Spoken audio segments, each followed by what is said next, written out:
लेकिन कथा से सीख दी जा रही है। श्रृंगार सुहाग बिन, माताएं ध्यान से सुने, अगर बेटी जवान हो गई है और विवाह से पहले श्रृंगार करती है तो उसमें कुछ कारण है।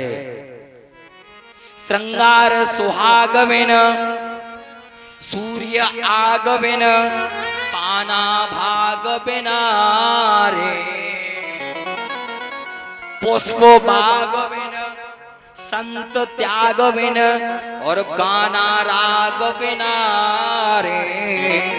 कैसे बेकार है? ऐसे कि नाम बिना नर ऐसे जैसे अश्व लगाम बिना रे। बिना भगवान के नाम के ऐसे आदमी जीवात्मा है जैसे बिना लगाम के घोड़ा।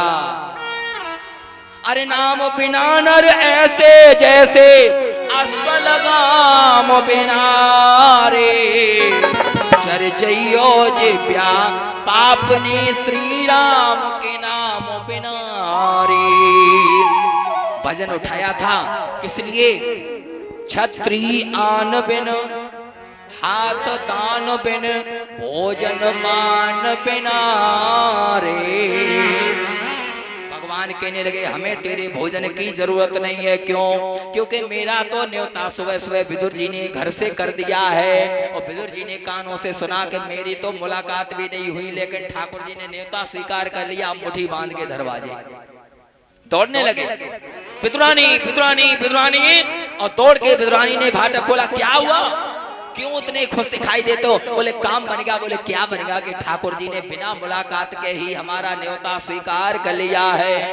अब तुम जल्दी से तैयार हो जाओ और मैं उनके लिए पूरी तैयारी करूंगा। विदुर जी उधर अपने सामान जुटाने में लग गए। विदुरानी भगवान का स्मरण करती जाती है। कर से कर्म करो विधिनाना, और मन राखो जहाँ कृपा निधाना।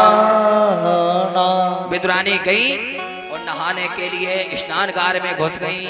नहाती जाती हैं, भगवान कन्हैया का ध्यान करती जाती हैं नहाते समय। और क्या हुआ? तब तक विदुर जी कहीं बाहर चले गए और भगवान कन्हैया वो मंच छोड़ करके दुर्योधन के यहाँ से विदुरानी के घर पर आए। काकी, ओ काकी। अब विदुरानी तो नहाने में लगी हैं। भगवान को बहुत देर रह गई, खड़े खड़े कुंडी खटखटाई। अरे काकी, दरवाजा खुलेगो कि मैं दरवाजे पे खड़ो रहूं? एकदम से विदुरानी आई, कोई बुला रहा है, लगता है मेरा कन्हैया आ गया है। जल्दी से भीगे वस्त्र पहने थी, लटे छुटकाए थी, और आई दौड़ करके और कुंडी खोल दी। और खोल करके ये नहीं कहा प्रभु अंदर चलिए, अब आंखें फाड़ के भगवान के दर्शन कर रही है। बहुत देर हो गई भगवान को, बड़ी देर हो गई। भगवान बोले काकी, दरवाजो लगो तो में बाहर तो, और खुलेगो तो में बाहर। मैं तो अंदर आए को हूं नहीं, अब तुमने तो कही नहीं कि अंदर चलो। अरे एकदम से माथा ठनका, चलिए प्रभु अंदर चलिए। अंदर ले गई और कहा एक अंधेरे कोने में एक पीड़ा डालती हो। पीड़ा जानती है? पीड़ी तुम्हारे गांव होती है। हाँ, अब पीड़ी डाल दी। और कैसी डाली? मारे खुशी के मारे, बाके जो पाए हते पे ऊपर को कर दे, बाकी जेवरी नीचे को कर दे। भगवान ऐसे सो भाई उल्टी पीढ़ा पे बैठ गए और भगवान ने एक बार अपने भाई पाए पे धर ली। काकी, तूने कुर्सी बहुत अच्छी दी है, सुबह टेकुआ लगवाएगा।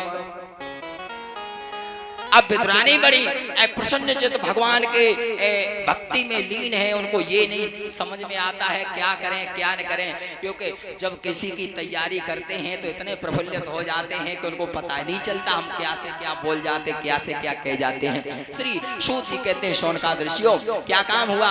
अब तो खिलाने की व्यवस्था करने लगी। दौड़ के गई, बोई छबरिया में, बोई एक डोली में, एक डाली में, एक डलिया में, और 3-4 दिन के पके केले के फल लेकर के आई। और तो कुछ नहीं है, भीगे वस्त्र पहने, पानी जल टपक रहा है उनके केसों से।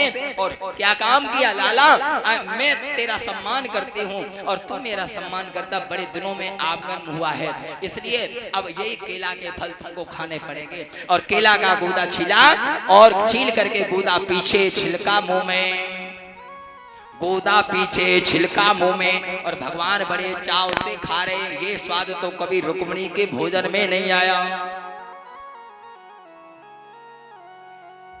राई से पर्वत करने में क्षण देर नहीं उनको लगती। है निराकार व्यापक सब में वह विश्व विधायक शिव ज्योति। बड़े भाव से भोग लगा रहे हैं। कहां वो ठकुराई चली गई भगवान जी की।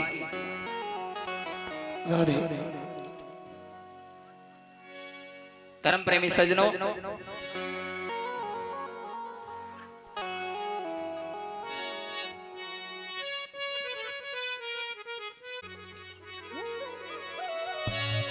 कि भरी उनकी आंखों में और है कितनी करुणा,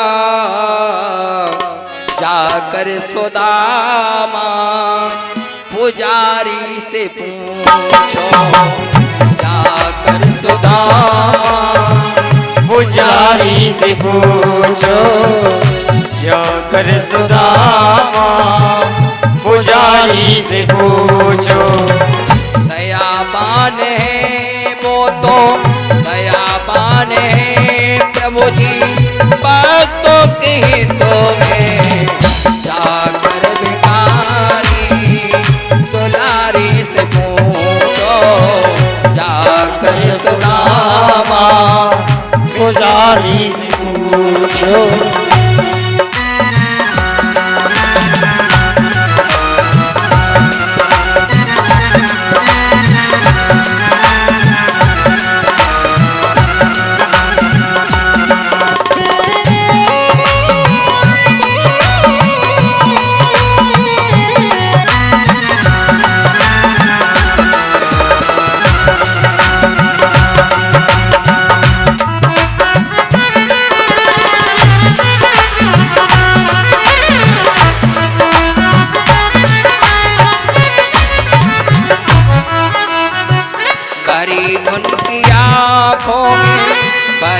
उनकी आंखों में है कितनी करुणा, जाकर सुदामा पुजारी से पूछो, जाकर सुदामा पुजारी से पूछो, जाकर सुदामा पुजारी से पूछो।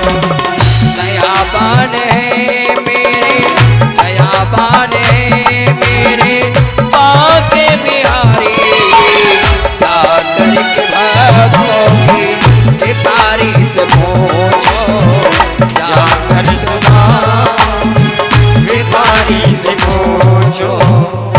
अगर भगवान की करुणा को देखना है तो सुदामा पुजारी से पूछो, ऐ सरस मांसाहारी उस जटायु से पूछो। श्री सूत जी कहते हैं शौनकादृशियों क्या काम किया है। इधर बड़े भाव से और छिलकों को पान करा रही है। आज विदुरानी और गोदा पीछे, तब तक आ गए विदुर जी। विदुर जी ने हाथ पकड़ लिया, विदुरानी क्या कर रही हो। एकदम से विदुरानी का माथा ठनका, ओ भीगे वस्त्र पहने और हम छिलका मुंह में गोदा पीछे।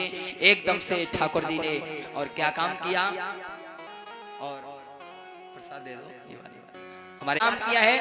आज विदुरानी का सम्मान करते हुए विदुर जी ने आकर के हाथ को थाम लिया और वही भगवान से कहने लगे, लाला विदुरानी के छिलकों को खा रहे थे तुम, अब ये कंदमूल फल खाइए। आज वही भगवान को कंदमूल खिला रहे हैं। तो एकदम से विदुर जी कहने लगे, लाला ये बता, छिलका तो तेरे गोदा तो यहाँ पे पड़े हैं लेकिन छिलका किधर गए। तो भगवान बोले, काका जहाँ काकी ने छिलकन को मनिया डर करो वही पहुंच गए। भाई अब वो कंदमूल खिला रहे लेकिन उनकी समझ में नहीं आ रहे। श्री सूत जी कहते हैं शौनकादृशियों, इधर आज संधि का न्योता ठुकरा दिया। बिना युद्ध के सुई को नोक के बराबर हम जगह नहीं देंगे। तो आज युद्ध की तैयारियां हुई। सबसे पहले आज कौरवों के सेनापति पितामह भीष्म को बनाए गए और कुरुक्षेत्र में युद्ध हुआ था। वहीं भगवान नारायण ने और गीता का ज्ञान दिया। 18 श्लोकों में गीता का उपदेश दिया। हे अर्जुन, तू जिसे चाचा मानता है, ताऊ मानता है, पितामह मानता है, बाबा मानता है, तेरा कोई नहीं। जगत में स्वार्थ का व्यवहार। और वहीं शंखनाद हुआ। आज युद्ध होते होते होते होते 7 दिन में, और उन्होंने वैसे तो यहाँ 18 अक्षौड़ी सेना से जो युद्ध हुआ वो 18 दिन युद्ध हुआ है। महाभारत का गिनती में 18 दिन युद्ध हुआ है, लेकिन दिन तो 7 ही हैं। एतवार, सोमवार, मंगल, बुध, गुरु, शुक्र, शनि और फिर एतवार। कथाकार वर्णन करते हैं अंत में सारे वीर मारे जा चुके हैं और इधर अश्वत्थामा, कृपाचारी और दुर्योधन 3 वीर शेष बचे हैं। अश्वत्थामा, कृपाचारी और दुर्योधन की जंगा टूट चुकी है, करारा रास्ते में पड़ा दुर्योधन के। अश्वत्थामा, कृपाचारी दोनों लोग आ गए, परम मित्र थे। अश्वत्थामा बोला, भैया हम तुम्हारी क्या सहायता कर सकते हैं? तो दुर्योधन ने कहा कि हम 5 पांडवों को शीश कटे हुए देखना चाहते हैं। बस इतनी सी लालसा है कि 5 पांडवों के शीश काट करके ले आ तू और मेरे सामने रख दे, मेरी आत्मा तृप्ति हो जाएगी, मैं मर जाऊंगा। क्या काम किया? इतनी ताकत कहाँ थी? आज द्रौपदी के 5 पुत्र शिविर में लेटे हुए थे। पापी दुर्योधन गया, वो पापी अश्वत्थामा गया और जाकर के अश्वत्थामा ने 5 पुत्रों के सर को कलम कर लिया और झोली में रख करके रात्रि के चौथे पैर में उसी दुर्योधन को दे दिया कि ले भैया हम तेरा कार्य करके लाए हैं। उसने कहा हमें किसी से मतलब नहीं है, किसी के शीश से मतलब नहीं है, मेरा तो एक ही दुश्मन है जिसका नाम है भीम। क्योंकि भीम ने उनकी जंगा को तोड़ा था, भीम से लड़ाई हुई थी तो दुर्योधन की जंगा तोड़ी थी। मेरा तो भीम बैरी है। भीम के पुत्र का नाम है सुतसोम और भीम की शकल सूरत का था। सुतसोम का सर दे दिया आज दुर्योधन के हाथ में। और दुर्योधन को एक श्राप लगा हुआ था कि जब तेरे अंतिम समय आएगा तो हथियार कोई तेरा काम नहीं आएगा और जब तेरे सुख और दुख दोनों बराबर हो जाएंगे उसी समय तेरा प्राणांत हो जाएगा। आज दुर्योधन ठट्ठा मार के हंसा, शीश को हाथ में ले लिया और कहा, रे दुष्ट भीम, मैं नहीं मरा, मेरा शीश तूने हाथ में नहीं ले पाया और तेरा शीश मैंने हाथ में ले लिया। जा, अब मेरी आत्मा में तसल्ली मिली है। और जैसे ही शीश को दबाना चाहा, शीश एक मासूम बच्चे का था, शीश टूट गया और जब सर टूट गया विदीन हो गया तो उसको अपने वंश की याद आ गई।